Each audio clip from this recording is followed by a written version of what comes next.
Keystone XL pipeline has just been granted presidential approval. Now, Keystone's the $8 billion construction project by TransCanada that would take Alberta oil from a tank farm in Hardisty, Alberta, to refineries and ports in the Gulf of Mexico. Now, this is a completely opposite position to what the Obama administration had been doing, and it's yet another promise kept by President Donald Trump.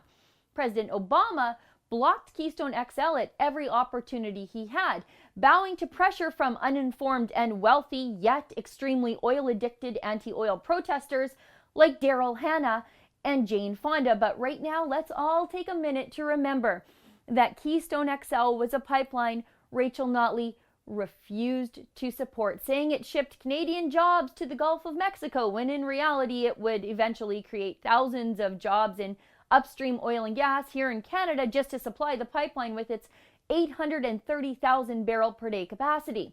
Premier Rachel Notley, though she isn't really good at picking winners, I mean, she threw her lot in with green energy and refused to support the one single pipeline most likely to see completion.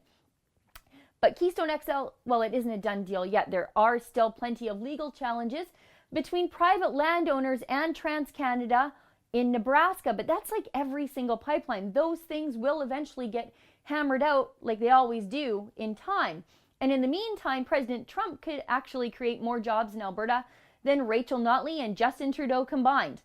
But all that isn't stopping the usual destructive left-wing activists from seizing upon this moment to block thousands of much-needed Canadian and American jobs. Activist groups are promising a big fight, using the unresolved legal issues in Nebraska as a launching point for their battle.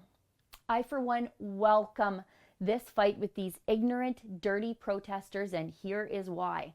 I've had it with them, and I've had it with politicians who entertain their BS, and in Donald Trump, they finally have an adversary that will bring the fight to them and win. The environmentalists want to fight, but they'll end up like the DAPL protesters. Those people protested for months in North Dakota against a pipeline, but then Trump was elected. Trump ignored them, approved the pipeline, and relegated them and their disgusting environmental disaster of a protest into the garbage can of history. I mean, Trump beat the Democrat media complex and the Republican establishment. Do we really think some anemic hippies in makeshift tents are going to stop him? Trump could actually be the president that renders these radicals completely ineffective. You know what? I'll be honest. I was skeptical of Donald Trump in the primaries. I supported him, though, because he wasn't that evil, corrupt old crone Hillary Clinton. But if Trump ends the plague of left-wing hippie protesters ruining everything so that we can't have nice things like pipelines and jobs, then put me on Team Trump for life. So bring it, hippies. Bring it on. For the Rebel.media, I'm Sheila Gunn-Reid. For Canadian news and views with a conservative twist, be sure to subscribe to our new Rebel Canada YouTube page.